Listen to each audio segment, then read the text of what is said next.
Yes, hello there everybody, welcome back to the channel. Dodgy Gamer here, bringing you our Season 6 review with Minneapolis City. And it is possibly our biggest season yet. We've got a lot of major news to catch up on, a lot of new faces at the club. We've brought in some of those free trial signings that we're allowed to make. We've got development of the youth players. We've got Santiago in scintillating form, a promotion push to look at, and make sure you stick around to the end because we've got a huge announcement, something massive for the future of the club. But let's get straight into it. This is the Minneapolis City to the Moon Season 6 review. But before we get into today's episode, just a quick favour to ask of you.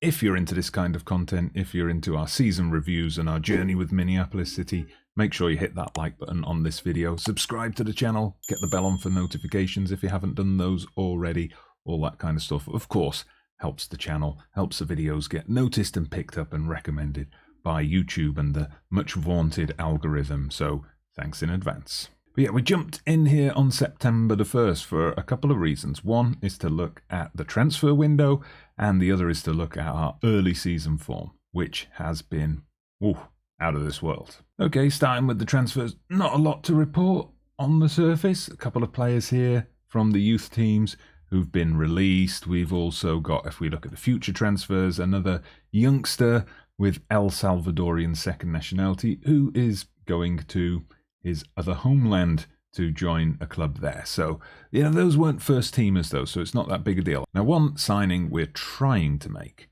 is this guy, Terrence Osman. This has been a bit frustrating because this guy joined us on trial.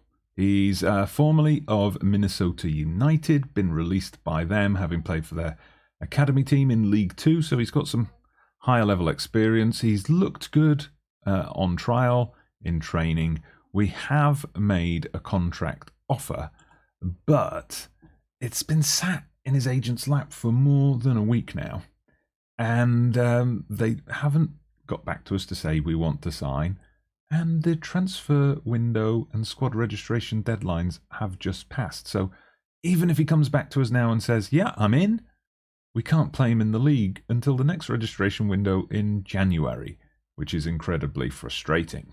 Anyway, on to better news, and that better news is our absolutely fantastic form to start this season off. So in the month of August, you see, we played quite a lot of games in the league already, 7 games down. We've won 6 of them, and you might see a recurring pattern in these games, and that is the name of a certain Marcelo Santiago. He's not only been scoring, like he's scored in every single game, but in most of those games, he's scored more than one as well. And he started off the season against Baltimore with a hat-trick. Fantastic. Second game of the season against Chicago Magic. Hat-trick again. So then we're thinking, does he get 3 hat-tricks in his first 3 games? Even better than that, in his 3rd game of the season, he scored all 5 goals as we beat the Dayton Dutch Lions 5-0 at home. Absolutely fantastic performance, and you can see here those final 3 goals going in 61, 64 and 66 minutes. That's a 5-minute hat-trick, a rare feat in football. And then from there, it's just continued. He scored against FC Delco. He scored 2 goals against Pittsburgh Academy. That was unfortunately a defeat, but still he got a brace. He scored again against Austin Academy, and he's just scored a brace against Boston.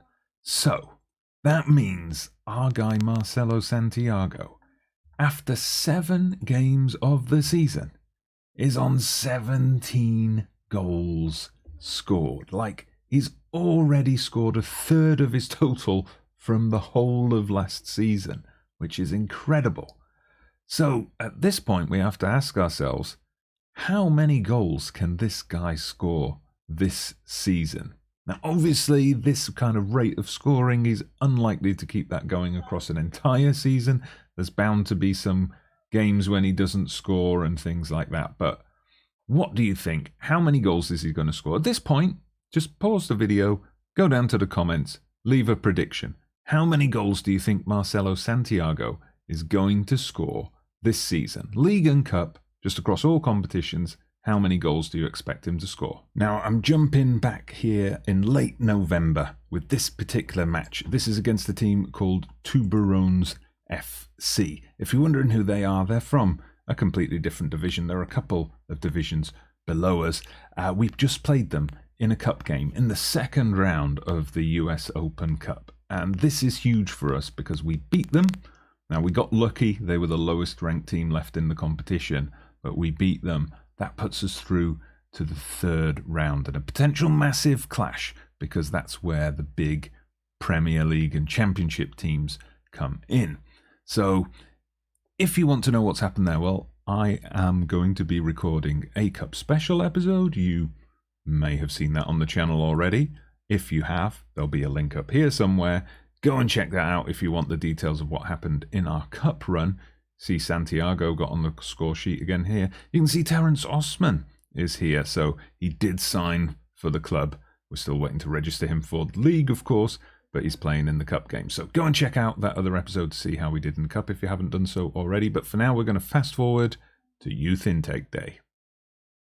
So here we are, it's Youth Intake Day. It's March now, so we've gone quite a way through the season. Once again, I'm being told we've got a potential golden generation on our hands, which I'm taking with a massive pinch of salt because this is what we get told every year. I think it's to do with the fact that, this is obviously an extended database, kind of fantasy database, FM Digi. Don't forget, it's a creator. If you're interested in checking out this database, do go down there. Digi rules the world, as they say.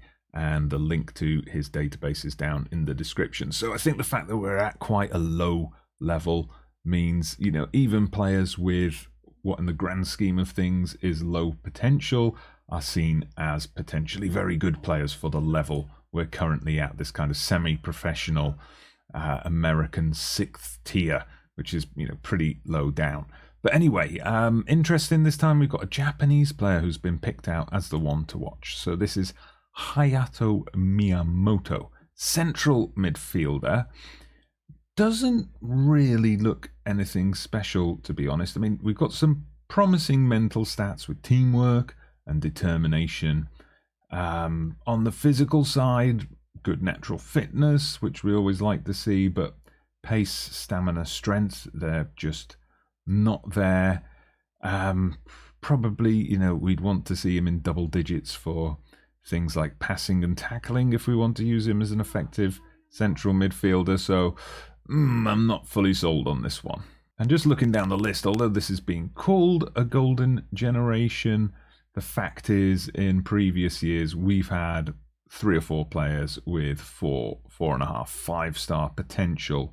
Here we haven't got anything more than 3.5. We've got a bit of a mix of nationalities. We've got a Canadian in here, we've got a Mexican, we've got a Czech player as well. But yeah, I'm not convinced that this is going to be our best youth intake. Now, in terms of players in, players out, we do have a bit more news than we did at the start of the season. You'll see here we sent some players out on loan. So a couple of them, we've got Castaneda, Filizola, we sent them out on loan because we were getting some quite generous fees coming in for those. Filizola's gone to a Mexican 3rd division team. Castaneda's gone to High Desert Elite, who play a couple of divisions below us, and then we got those signings in. So Terence Osman, you can see, in the end signed on the 7th of September. So this was a whole week after the registration window closed, but we did eventually get him in the team for the league. He's been playing regularly in the league since January. Right winger, can play as an inside forward, so that fits our formation nicely. We also got this guy, Pavlos Philippoulos. So we signed him a bit later. You see, it was more October time, so we weren't actually aware of him during the transfer window. But similar kind of thing. He played quite a few games in the Cup. He impressed. He can play as a central defender or a central midfielder, so he's got a bit of versatility. He is listed as unambitious. We've got low determination, but that is something that, as we've seen in a few players so far, and they've managed to do well. He's bloody tall, 191 centimetres tall, so that's making me favour him as a centre-back more than a central midfielder at this time. And finally, we brought in this guy, Morris Dennis. So Liberian, but with American second nationality. We can see he's another Minnesota United Academy graduate. So he's played in League 2 in the 4th tier. So he joins us down in tier 6. So he can play in that inside forward role as well. He can play up front, but obviously nobody at this time is going to dislodge Marcelo Santiago from his spot as the sole striker. But we can see here decent finishing, decent acceleration speed, high determination, mercenary personality, which, you know, I kind of like. But just to check in on Santiago, so some of you have hopefully been down in the comments to make your score predictions, or your, you know, goal scoring total predictions for him. So we see now 32 league games in, 39 goals. So he's still going above 1 a game, not quite on the same ratio as before, where it was 17 goals in 7 games, but still bloody impressive. And then you add to that, if you look down here at the cup games, 10 cup games, 18 goals, so almost 2 goals a game there. And that gives him a massive total of 57 goals in 42 games so far this season. And we've still got 2.5 months left to play. So we've got another 10 games to go in the league. We're still in the National Cup. So there's plenty of opportunity for him to get more. So seriously, how far can this guy go? Okay, so checking in on the league table here, and you can see we're sitting pretty on top. We've actually just, in our most recent game, secured our playoff position because there's 10 games left, so 30 points potentially on the board, and we are 31 points ahead of LA Legends in 9th. We are 12 points ahead of Austin FC Academy in 3rd, so, you know, it would take quite a big downturn in form for us to drop out of the promotion places. We're 7 points ahead of Atlanta. We do play Atlanta on the final day of the season, so that could be a title decider, but again, that would require us slipping up on more than one occasion between now and the end of the season. If we have a look at results as they've been coming in, so you might have seen, yeah, obviously that Cup special episode, we had the big match against Houston, but unfortunately we lost. But you can see, obviously, we've been unbeaten in the league since August. I'll update you in more detail on the National Cup when we get towards that match. But yeah, we're on a really good run. We've had games where Marcelo Santiago has been unable to score, but they've been few and far between. His name, you see, popping up here on the goal scorers list all the time. Looking at the running, so we're going to be playing not the Atlanta that's in 2nd place, but another Atlanta Soccer Club, who are in 22nd place in our next game. We do have then a fairly straightforward run. Charlotte 2 and Atlanta, those are the 2 toughest games we've got left. New Jersey Teamsters maybe will be a tough one as well. So let's kind of fast forward to the crunch game in the season. Let's see if we can fast forward to a game where promotion is settled one way or the other. Okay, so we've gone another month forward, and I may have made a bit of a miscalculation here. As you can see from the news item, we've just secured promotion. We played LA Legends. We beat them 4-1. Last season we missed out. We had that playoff heartbreak, but this time we've secured it. We are up to the 5th tier of US football, having started out in the 9th tier. So in 6 seasons without spending a penny. Remember, we're using youth players, we're using the original squad, we're using free transfers of local players as well. So just based on that, with all the financial troubles we've had, we've managed to get promotion. So you can see here, we did actually have a bit of a weird run of draws. So going back to mid-February, you see we drew against Boston, we beat Michigan, but then we had a draw against Arsenal USA. Then we had a couple of draws here in March with Atlanta, that team that was right down at the bottom. It was a 1-1 draw. Ocean City, a 1-1 draw.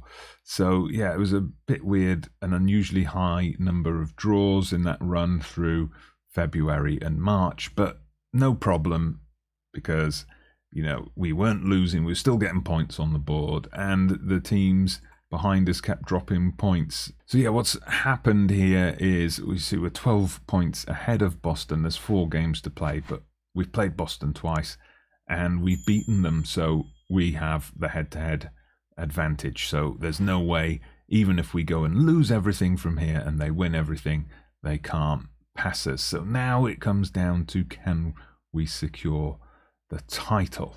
Bit of a strange one here. We've gone forward one more week, so we're in late April now. As you can see, we've suffered our second league defeat of the season. Away to Mississippi, Brilla.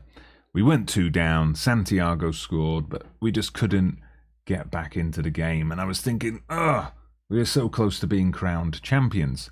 Only to find, once we got the news afterwards, that we actually were crowned champions because Atlanta couldn't win. So we stay, I think, 11 points clear of them. And now there's 3 games to play. So only 9 points left on the table. So whoops, we kind of miscalculated it and missed the match when we secured promotion. And we've also kind of missed the match where we got the championship. But don't worry, I've got a key game coming up for you in just a moment. But yes, we've clinched the Division 1 title. So brilliant stuff from us. We're praised by the supporters. The board are super happy with the win. And how about this? I'm building my Minneapolis City legacy. We're getting some recognition. I'm now an iconic figure at Minneapolis City. My 5th trophy in 6 years at the club. Now you can see here on the player stats, Santiago still smashing them in. 46 league goals in his 39 games. So the target for him in his final 3 games has got to be 50 goals. Can he make it to 50 goals? He's 10 goals clear of the second top scorer in the league, which is just amazing. One other bit of transfer news that I have to bring you. You'll see our goalkeeper here is second on the list of clean sheets. 11 clean sheets this season, Even Brown. But I've dropped him. I've stopped playing him. Why? Because he is leaving us at the end of the season. So he was a part-timer, but contracted part-timer. So deal up at the end of June. We negotiated a contract with him. He delayed, negotiated with other clubs. He eventually decided to join Phoenix. So he's going to a team in the United States Championship, which is a shame because I don't think he's going to play there. They're probably going to stick him on the bench.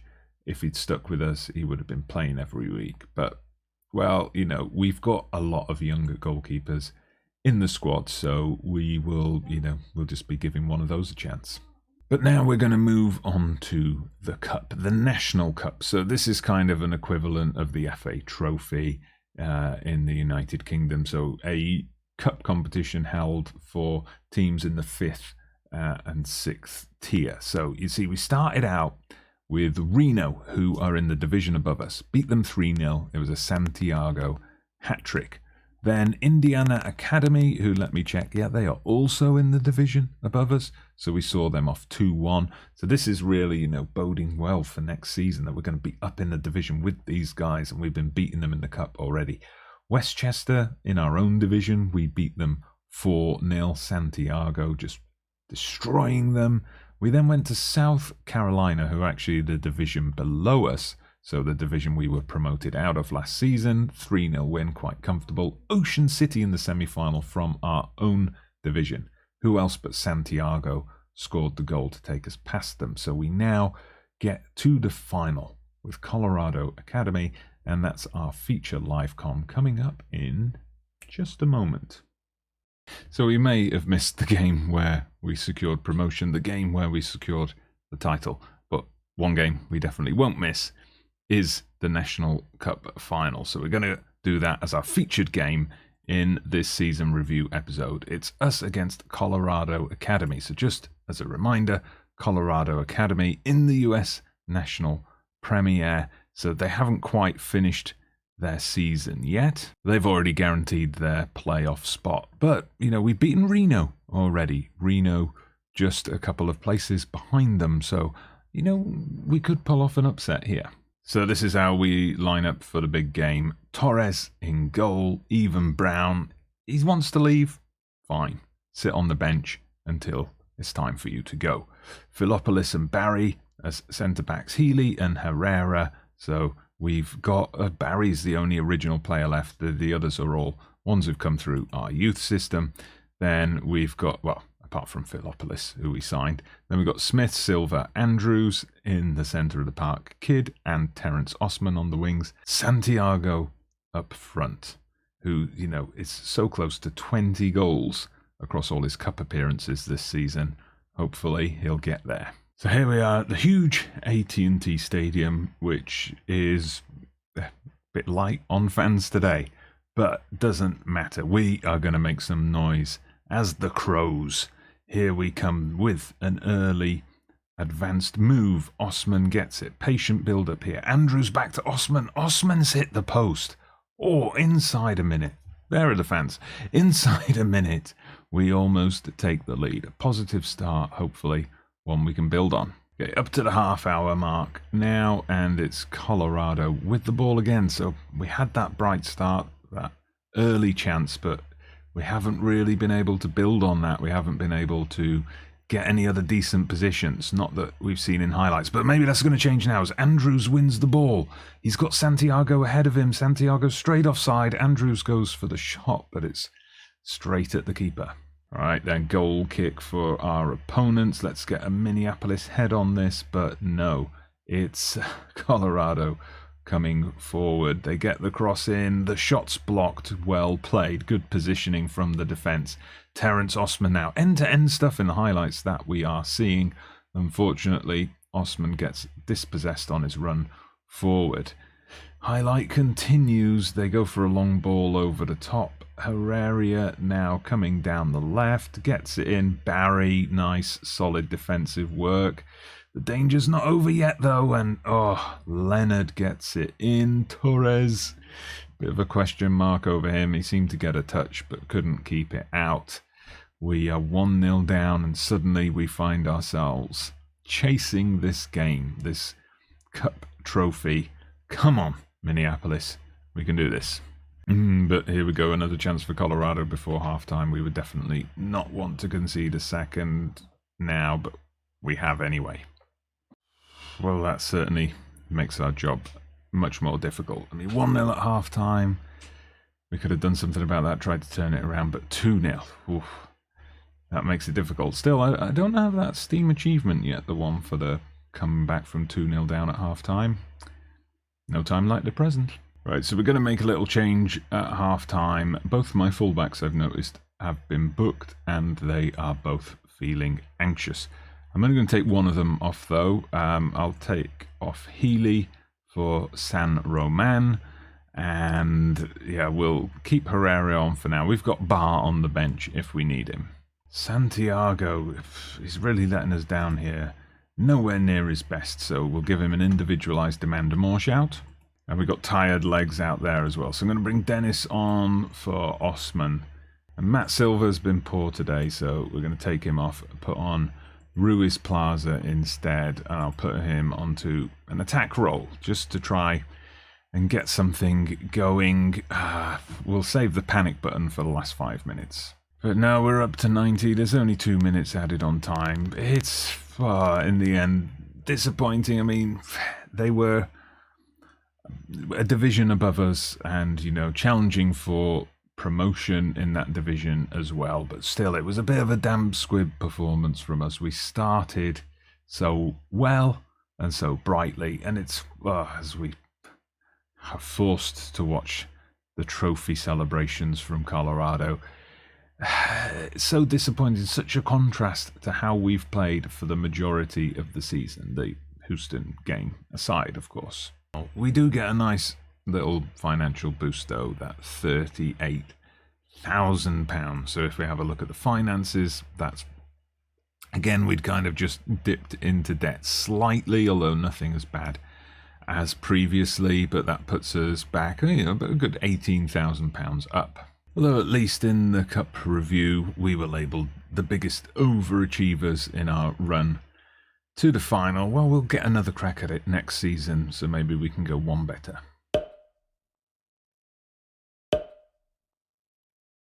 I suppose whatever happened in our cup final, it could have been worse. We could have been Austin FC up here. So I've just fast forwarded through to play the final league game of the season, which potentially was going to be a major class. It was us against second place Atlanta, but of course we'd already secured the title by this point. The only thing riding on this game was, could Marcelo Santiago reach 50 league goals for the season?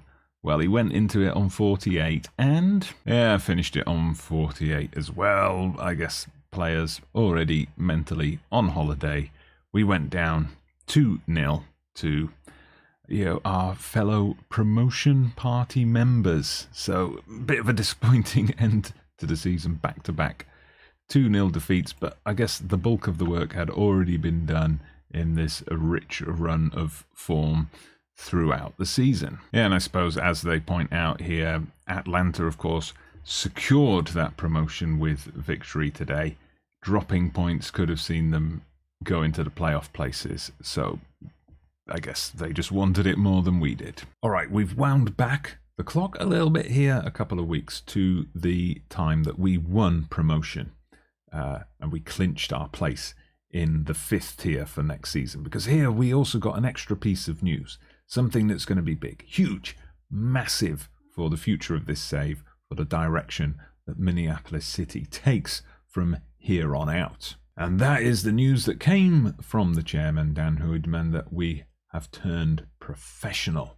So absolutely massive, moving up to the 5th tier. The club is going to now be fully professional. So with time, we've got players on either amateur pay-as-you-play contracts or semi-pro deals, so we're going to have to move them over to full-time contracts.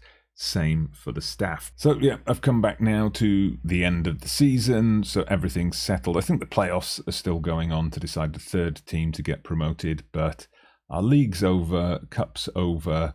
In the end, Marcelo Santiago, 67 goals in total. We were hoping for 50 in the league, 20 in the cups, 48 in the league and 19 in the cups in the end. But, you can't be disappointed with someone getting that many goals in the season. So just looking at this, we met all our targets for this season, repairing the financial damage, minimum of reaching the playoffs, so we exceeded that. We exceeded expectations in both cup competitions as well. Now, it's not showing up here, but for next season, the expectation is to just not get involved in the relegation battle. So not avoid relegation. It's kind of more closer to a mid-table finish. They want us to stay clear of any kind of relegation scrap, which, I think we can do. Now, we're going to have a look at the squad over the summer. Hopefully, this professional status is going to allow us to attract a better standard of player. Hopefully, we're going to be able to hold on to the likes of Matt Silva, Ryan Andrews, and, of course, the man himself, Marcelo Santiago. Even Brown is going to leave us. We've been playing Robbie Torres in the last few weeks of the season, so he's on to 2-star ability already, so he's making some progress. So there we go. In the end, a huge season for the club. We went further than ever before in the cup competitions. We have got promotion to the 5th tier. We have achieved professional status. And in Marcelo Santiago, we have one of the hottest players at this level of football in the United States. So do let me know in the comments how you rate our prospects for next season and what you think of our performance this season. And as ever, thank you so much for watching. Please make sure you hit that like button, subscribe to the channel if you haven't done so already, get the bell on for notifications. I'm Dodgy Gamer, and I'll see you again next week.